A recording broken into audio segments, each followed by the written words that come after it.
Hello friends. आज के video में बात करेंगे हम रिलायंस इंडस्ट्रीज़ के बारे में। यहाँ पे काफ़ी बड़ी खबर निकल के आ रही है जिसका मुझे लगता है कि ज़बरदस्त इम्पैक्ट जो है आपको आने वाले टाइम के अंदर स्टॉक पे पड़ता हुआ नज़र आ सकता है।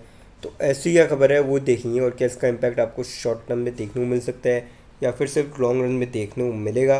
साथ में ये भी जानने की कोशिश करेंगे इस वीडियो में।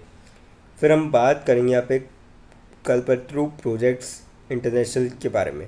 यहाँ पे कंपनी को काफ़ी शानदार अमाउंट का ऑर्डर मिलता हुआ नज़र आया। अब कहाँ से मिलता हुआ नज़र आया और कितने अमाउंट का मिलता हुआ नज़र आया और क्या इसका इम्पैक्ट आपको फ्राइडे के दिन ऑलरेडी स्टॉक पर पड़ते हुए देखने को मिल चुका है या फिर मंडे के दिन आपको स्टॉक पर पड़ते हुए देखने को मिलेगा, वो सारी चीज़ें जो है एक एक करके डिस्कस करेंगे इस वीडियो में। फिर बात करेंगे बैंक ऑफ बड़ौदा के बारे में। बैंक ऑफ बड़ौदा में यहाँ पे ब्रोकर जो है वो थोड़े से बुलिश नज़र आ रहा है और उन्होंने कुछ अपसाइड के यहाँ पे टारगेट दिए हैं। तो क्या टारगेट दिए हैं और क्यों बुलिश है और क्या वाकई में जो टारगेट दिए हैं उस लेवल तक स्टॉक जा सकता है, वो सारी चीज़ें जो है एक एक करके डिस्कस करेंगे इस वीडियो में। तो सबसे पहले बात करी जाए रिलायंस इंडस्ट्रीज़ की। फ्राइडे के दिन 1308.7 पे क्लोजिंग देखने को मिली। 0.63% तक स्टॉक टूटता हुआ नजर आया और 8.3 रुपीज़ की जो है स्टॉक में आपको गिरावट देखने को मिलेगी।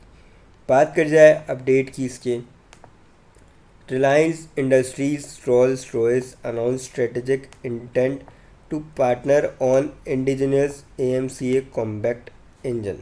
तो ये काफ़ी बड़ी जो है एक पार्टनरशिप हुई है रिलायंस इंडस्ट्रीज़ और रोल्स रॉयस के बीच में और इसका ज़बरदस्त इम्पैक्ट जो है आपको देखने को मिलेगा।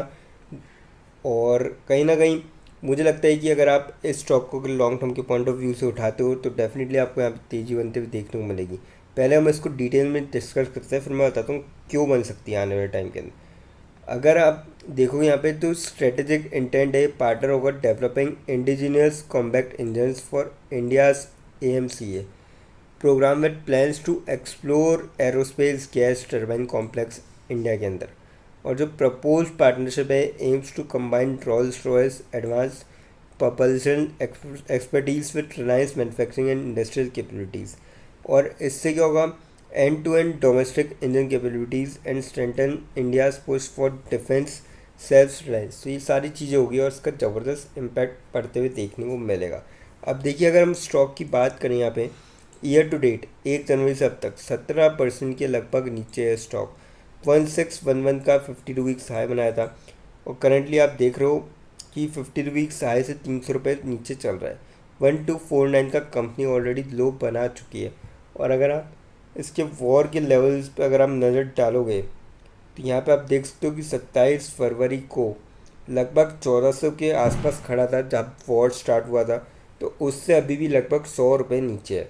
तो अगर आप एक चीज़ अगर आपने देखी होगी मार्केट में मैक्सिमम स्टॉक्स के अंदर जो वॉर से पहले के लेवल थे, जो 27 फरवरी तक थे, उस लेवल तक या तो वो स्टॉक आ चुके हैं या फिर हल्के फुल्के नीचे हैं और कई सारे स्टॉक्स जो है वापस उससे ऊपर जा चुके हैं। क्योंकि देखिए जैसे जैसे वॉर के चलते देखिए पैनिक था तो उसके अंदर टेंस था, सारे मार्केट में गिरावट थी, पर अब जैसे जैसे सिचुएशन नॉर्मलाइज हो रही है तो ऐसे में अब आपको वापस से इसमें तेज़ी का दौर बनते हुए नज़र आ सकता है।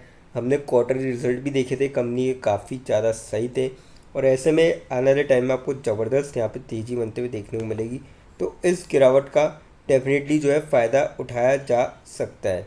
अब बात करते हैं यहाँ पे कल्पतरू प्रोजेक्ट्स इंटरनेशनल के बारे में। 1350 पे क्लोजिंग आपको देखने को मिली फ्राइडे के दिन। 1.11% तक स्टॉक टूटता हुआ नजर आया और 15.1 रुपीज़ की गिरावट जो है देखने को मिली आपको स्टॉक के अंदर। बात करी जाए अपडेट की इसमें, तो अपडेट कुछ ऐसा है कि कल्पतरू प्रोजेक्ट्स ने विन किया है 3526 करोड़ के order. Financial 27 intakes tops 11,000 crore. तो ये काफ़ी बड़े अमाउंट का जो है इनको ऑर्डर मिलता हुआ नज़र आया है। और इससे पहले 30 जून को KPIL inform the accident at the company along with its international subsidiaries. देखिए इससे पहले 30 जून को भी काफ़ी बड़े अमाउंट का ऑर्डर मिलता था 2957 करोड़ का। तो आप समझ सकते हैं ये ऑर्डर बुक काफ़ी ज़्यादा मजबूत है। और इसके अगर हम रिटर्न की बात करें यहाँ पे ईयर टू डेट अगर बात करूँ मैं, 12.25% के आसपास पॉजिटिव रिटर्न। एक्चुअल में 5 साल हुए भी नहीं है कंपनी को लिस्ट हुए हुए, और उससे पहले ही लगभग 3.25 साल हुए हैं, उससे पहले ही 152% यहाँ पे जोरदार कंपनी रिटर्न दिखा चुकी है। तो मेरे ख्याल से यहाँ पे अभी भी मौका है कि आप इसके अंदर लॉन्ग टर्म के पॉइंट ऑफ व्यू से चाहेंगे तो आपको तगड़े रिटर्न देखने को मिल सकते हैं, क्योंकि देखिए ऑर्डर बुक की कोई कमी है नहीं, फंडामेंटली काफ़ी स्ट्रॉन्ग है कंपनी और लगातार ग्रो भी कर रही है। अगर हम इसको थोड़ा सा डिटेल में और देखें तो यहाँ पे आप देख सकते हो कि फ्राइडे के दिन आपको बताया था, एक्सचेंज को बताया था, और इसका इम्पैक्ट आपको मंडे के दिन पड़ते हुए देखने को मिलेगा, क्योंकि देखिए मार्केट क्लोज हो जाने के बाद एक्चुअल में खबर निकल के आई थी। Official press release the contracts are distributed across 3 की डोमेस्टिक वर्टिकल्स, इंजीनियरिंग, प्रोक्योरमेंट और कंस्ट्रक्शन के अंदर, और contract for industrial plant orders in the power transmission and distribution segment and residential building projects. तो ये काफ़ी सारी चीज़ें हैं, और अब जो है मंडे के दिन आपको पॉजिटिव इम्पैक्ट देखने को मिलेगा, और लॉन्ग टर्म के पॉइंट ऑफ व्यू से डेफिनेटली जाया जा सकता है स्टॉक के अंदर।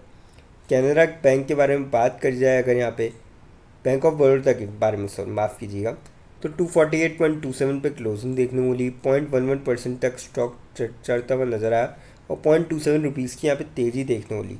कह सकते हैं कि एकदम फ्लैट सी जो है आपको क्लोजिंग देखने को मिलती स्टॉक के अंदर फ्राइडे के दिन। बात कर जाए अपडेट की इसमें, तो यहाँ पे आप देख सकते हो कि ब्रोकरेजेस ने इनिशिएट किया कवरेज वेदांता एल्यूमिनियम, कल्याण ज्वेलर्स और 3 अदर स्टॉक्स के अंदर, उसमें से एक बैंक ऑफ बड़ौदा भी है जिसके अंदर अप टू 36%, यानी कि 36% तक अपसाइड आपको देखने को मिल सकता है। आप अलग अलग स्टॉक पे अलग अलग जो है आपको तेज़ी देखने को मिल सकती है। यहाँ पे अगर बैंक ऑफ बड़ौदा की बात करी जाए तो ICICI सिक्योरिटीज़ ने इनिशिएट किया इनको coverage with an add rating of target price of ₹275।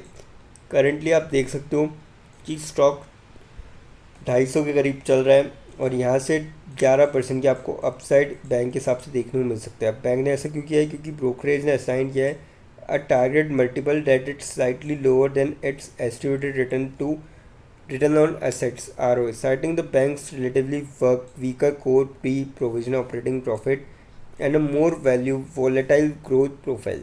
अब देखिए यहाँ पे इसलिए थोड़ा सा बुलिश है, बाकी अगर ऐसे अगर नहीं होता ज़्यादा वॉलेटाइल प्रोफाइल नहीं होती तो यहाँ पे थोड़े और बुलिश नज़र आ सकते हैं, पर फिर भी मुझे लगता है कि यहाँ पे ये आपको तेज़ी देखने को मिल सकती है, और आने वाले टाइम में आपको टारगेट अचीव होते हुए नज़र आ सकते हैं। बैंक के अगर रिटर्न की बात करें, बीते 1 साल में 2.25% यहाँ पे काफ़ी सही रिटर्न है, और ऊपर के लेवल से आप देख सकते हो वॉर के लेवल से अभी भी काफ़ी ज़्यादा नीचे 321 पे था जब प्री वॉर का लेवल था, और वहाँ से अब तक 71 रुपये स्टॉक गिर चुका है।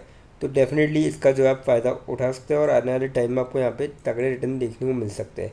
बीते अगर 5 साल की आप रिटर्न देखोगे तो 34% काफ़ी जोरदार रिटर्न है, तो लॉन्ग रन में आपको ऐसे रिटर्न देखने को मिल सकते हैं। लेकिन फ्रेंड्स, यहाँ पे कोई भी इन्वेस्टमेंट करने से पहले फाइनेंशियल एडवाइज़र से कंसल्ट करें या खुद की रिसर्च करें, क्योंकि वीडियो नॉलेज के पर्पज़ के लिए, इन्वेस्टमेंट के लिए नहीं। दोस्तों, अगर वीडियो अच्छी लगी हो तो चैनल को लाइक और सब्सक्राइब ज़रूर करें, ताकि आने वाले टाइम में आपको जो है और भी सब अपडेट्स मिलते रहें। थैंक यू दोस्तों।